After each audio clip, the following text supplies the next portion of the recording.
ವೀರು ಸಿರು, ಅಂತೂ ನಿನ್ನ ಕನಸಲ್ಲ ನನಸಾಗ್ತಿದೆ. ಆ ಕನಸು ನನಸಾಗೋದಕ್ಕೆ ನೀನೇ ಅಪ್ಪ ಕಾರಣ. ನಿನ್ ಸಹಾಯ ಇಲ್ಲ ಅಂದ್ರೆ ನಾನು ಇಷ್ಟು ದೊಡ್ಡ ಗರಾಜನ್ನ ಮಾಡೋದಕ್ಕೆ ಕಲ್ಪಿಸ್ಕೊಳ್ಳೋಕ್ಕೂ ಸಾಧ್ಯ ಇಲ್ಲ. ನಂದೇನ್ ಮಹಾನೋ, ಎಲ್ಲ ಭಗವಂತನ್ ಕಣೋ. ಇಲ್ಲ ಅಂದಿದ್ರೆ ಎಷ್ಟೋ ವರ್ಷ ಆದ್ಮೇಲೆ ನಾವಿಬ್ರು ಭೇಟಿ ಆಗೋದಕ್ಕೆ ಆಗ್ತಿತ್ತಾ? ಅದು ನಿಜ ಅಣ್ಣ. ಋಣಾನ್ ಬಂಧನ ಯಾರು ತಪ್ಸಕ್ಕಾಗಲ್ಲ ಅಂತ ಹೇಳ್ತಾರಲ್ಲ, ಅದಕ್ಕೆ ನೀವು ಬಂದು ನಮಗೆ ಸಹಾಯ ಮಾಡ್ತಾ ಇದ್ದೀರಾ. ಇದರಿಂದ ನಮ್ಮ ಜೀವನನೂ ಬದಲಾಗತ್ತೆ.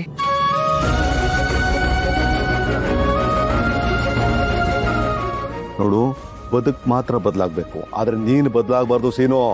ನಿನ್ನಲ್ಲಿರೋ ನಿಯತ್ತು ಇಲ್ಲಿವರೆಗೂ ಕರ್ಕೊಂಡ್ ಬಂದಿರೋದು. ಇಲ್ಲಪ್ಪ, ನಾನು ಖಂಡಿತ ಬದಲಾಗಲ್ಲ. ಹೀಗೆ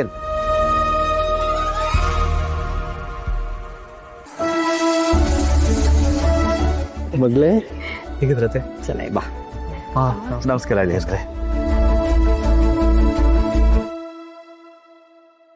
ಅಣ್ಣ, ಇವಳು ನನ್ನ ಮಗಳು ಭಾವನಾ. ಇವರು ನಮ್ಮ ಅಳಿಯಂದ್ರ ಸಿದ್ದೇಗೌಡರು ಅಂತ.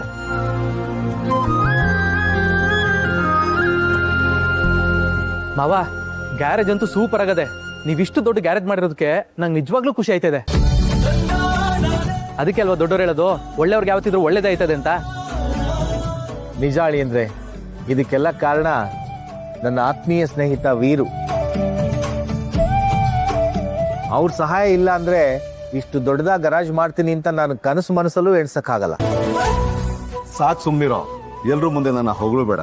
ನಾನು ಇನ್ವೆಸ್ಟ್ ಮಾಡಿರ್ಬೋದು, ಆದ್ರೆ ಕೆಲಸ ಮಾಡೋ ನೀನಲ್ವಾ. ನಿಂದಲ್ಲಿರೋ ಶ್ರಮ ಈ ಹಂತಕ್ಕೆ ಕರ್ಕೊಂಡ್ ಬಂದಿರೋದು.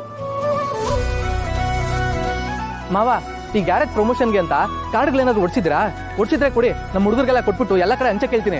ಹಂಗೆ ನಮ್ಗೆ ಯಾರು ಗೊತ್ತಿದ್ದಾರೋ ಅವ್ರ ಗಾಡಿಗಳನ್ನೆಲ್ಲ ಇದೇ ಗ್ಯಾರೇಜ್ ಕಳ್ಸಿ ಕೇಳ್ತೀನಿ. ಅಳಿ ಅಂದ್ರೆ ಆತರ ಇನ್ನೂ ಏನು ಮಾಡಿಸಿಲ್ಲ. ಮಾಡಿಸಿದ್ಮೇಲೆ ಖಂಡಿತ ನಿಮ್ಗೆ ತಲುಪಿಸ್ತೀನಿ. ಭಾವನಾ, ಹರೀಶು ಸಿಂಚನ ಬಂದೇ ಇಲ್ಲ, ಎಲ್ಲೋದ್ರು? ಅಮ್ಮ, ನಾವ್ ಮನೆ ಹೊರಟಾಗ ರೆಡಿ ಆಗ್ತಿದ್ರು. ಇನ್ನೇನ್ ಬಂದ್ಬಿಡ್ತಾರೆ ಅನ್ಸುತ್ತೆ.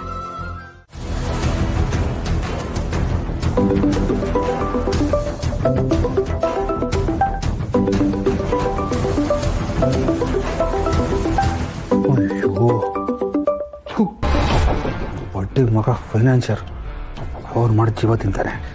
ನಾನು ಬೇರೆ 3 ದಿವಸದಲ್ಲಿ ಎಲ್ಲ ದುಡ್ಡು ವಾಪಸ್ ಕೊಡ್ತೀನಿ ಅಂತ ಬಿಲ್ಡಪ್ ತಗೊಂಡೆ.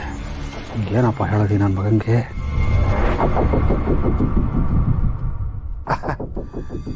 ನಮಸ್ಕಾರ ಸರ್. ನಮಸ್ಕಾರ ಸರ್. ಏನಪ್ಪ ಮಾತು ತಪ್ಪದ ಶೂರ, 3 ದಿನದಲ್ಲಿ ದುಡ್ಡು ತಂದು ಕೊಡ್ತೀನಿ ಅಂತ ಹೇಳಿದೆ, ಪತ್ತೇನೇ ಇಲ್ಲ. ಕೊಡ್ತೀನಿ ಸರ್. ನಾನೇ ನಿಮ್ಮ ದುಡ್ಡು ತಗೊಂಡು ಓಡಾಡ್ತೀನ?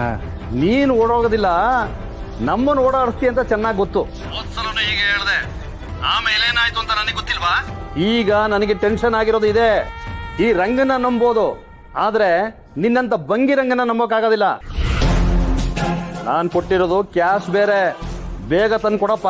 ಅಯ್ಯೋ ಕೊಡ್ತೀನಿ ಸರ್, ನಾನೇನು ಓಡೋಗ್ಬಿಡ್ತೀನ? ನೀವು ಯಾಕೆ ಅಷ್ಟೊಂದು ತಲೆ ಕೆಡ್ಸ್ಕೊಳ್ತೀರಾ? ಒಂದು 2-3 ದಿವಸದಲ್ಲಿ ಕೊಡ್ತೀನಿ ಸರ್. ನನ್ನ ಮನೆ ಪತ್ರ ನಿಮ್ಮ ಹತ್ರನೇ ಇದೆ ತಾನೆ? ನೋಡಯ್ಯ, ಈಗ ನನಗಿರೋದು ಅದೊಂದೇ ದಾರಿ. ಆದ್ರೂ ನೀನು ಈ ಮನೆ ಮೇಲೆ ಎಲ್ಲೇ ಸಾಲ ಮಾಡಿದ್ಯಾ ಅಂತ ಯಾರಿಗೆ ಗೊತ್ತು? ನನ್ನ ಹುಷಾರಲ್ಲಿ ನಾನು ಇರ್ಬೇಕಲ್ವಾ? ನೀನು ಮತ್ತೆ ಬಂದಾಗ ನಾನು ಯೋಚನೆ ಮಾಡಬೇಕಾಗಿತ್ತು. ನಿನ್ನ ಮಾತಿಗೆ ಮೊರಳಾಗಿ ನಾನು ದುಡ್ಡು ಕೊಟ್ಬಿಟ್ಟೆ. ಈಗ ನೀನು ನಾಳೆ ಒಳಗಡೆ ದುಡ್ಡು ತಂದ್ಕೊಡದೆ ಹೋದ್ರೆ ಒಂದು ಮನೆನ ಹರಾಜಾಗ್ತೀನಿ, ಇಲ್ಲ ಬುಲ್ಡೇಜರ್ ಕರೆಸಿ ನಿನ್ನ ಮನೆನ ಒಡೆದಾಕಿಸ್ಬಿಡ್ತೀನಿ. ಅಯ್ಯೋ ಸರ್, ಯಾಕೆ ಸರ್ ಇಷ್ಟಕ್ಕೆಲ್ಲ ಅಂತ ಯೋಚನೆ ಮಾಡ್ತೀರಾ? ಸರ್, ನಾಳೆ ಅಷ್ಟರಲ್ಲಿ ನಿಮ್ಮ ದುಡ್ಡು ನಿಮ್ಮ ಕೈಲಿರುತ್ತೆ, ಓಕೆನಾ? ನೀವೇನು ಯೋಚನೆ ಮಾಡಿಬಿಡಿ ಸರ್. ನೀನು ದುಡ್ಡು ತಂದು ಕೊಡೋವರೆಗೂ ನಮ್ಗೆ ಯೋಚನೆ ಇದ್ದೇ ಇರುತ್ತೆ. ಅದೇನು ಮಾಡ್ತೀಯೋ ಮಾಡು. ನಾಳೆ ದುಡ್ಡು ಕೊಡ್ಲಿಲ್ಲ ಅಂತ ಹೇಳಿದ್ರೆ ನಾನೇನು ಮಾಡಬೇಕು ಅದನ್ನು ಮಾಡ್ತೀನಿ. ಹಲೋ,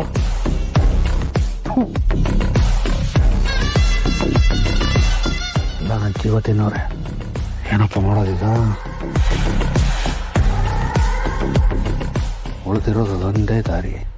ಜಯಂತ್ಗೆ ಫೋನ್ ಮಾಡಬೇಕು, ಅವನ ಹತ್ರನೇ ದುಡ್ಡು ಕಿತ್ಕೋಬೇಕು. ಏನು ಮಾಡೋದೀಗ? ಸಿಮ್ ಬೇರೆ ಬಿಸಾಕ್ಬಿಟ್ಟಿದ್ದೀನಿ, ಹೊಸ ಸಿಮ್ ತಗೊಂಡು ಫೋನ್ ಮಾಡೋದು.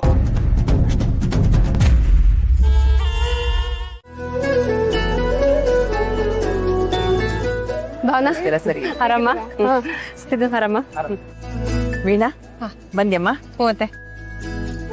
ಎಲ್ಲಿ ಸಂತು ಬಂದ ಇಲ್ಲ? ಅಯ್ಯೋ ಅತ್ತೆ, ನಾವು ಬರೋವಾಗ ಅವ್ರು ಇನ್ನೂ ಸ್ನಾನ ಮಾಡ್ತಾ ಇದ್ರು.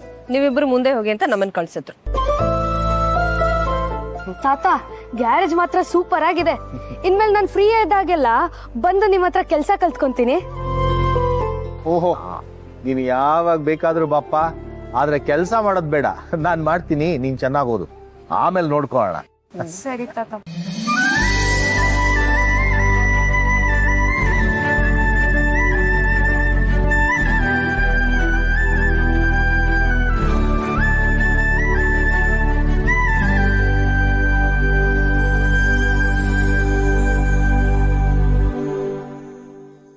ಲೋ ಹರೀಶ, ಯಾಕೋ ನಿಮ್ಮ ಅಣ್ಣನ ತರನೇ ಒಳ್ಳೆ ಹ್ಯಾಪ್ ಮರ ಹಾಕೊಂಡು ನಿಂತ್ಕೊಂಡಿದ್ಯಾ?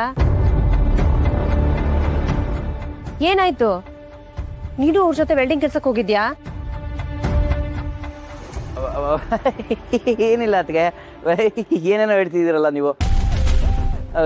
ನಾನು ಆರಾಮಾಗಿದ್ದೀನಿ, ಖುಷಿಯಾಗಿದ್ದೀನಿ.